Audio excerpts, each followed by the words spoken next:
Barangay Kagawad na dating municipal councilor pinagbabaril patay sa Pagadian City. Detalye ng balita mula kay Aris 19, June Di Makutak. Jungun, assalamualaikum. Alaikum assalam, Kayang Angel. Dead on the spot matapos magtamo ng mga tama ng bala sa ulo ang isang barangay Kagawad na barangay poblasyon ng Kumalarang, Zamboanga del Sur. Ang biktimang si Francisco Maca Jr. na isa ring dating municipal councilor ay pinagbabaril habang nakatayo sa mataong lugar sa harapang bahagi ng St. Columban College sa Pagadian City.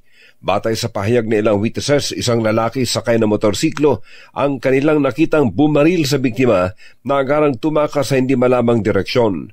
Ngayon ay pinaghahanap na ng joint elements ng PNP, Pagadian at PNP Kumalarang, Zamboanga del Sur ang naturang suspect. Mula sa Central Mindanao, RH19, June Di Makutak, DZRH, una sa Pilipinas, una sa Pilipino. Magandang umaga, Pilipinas!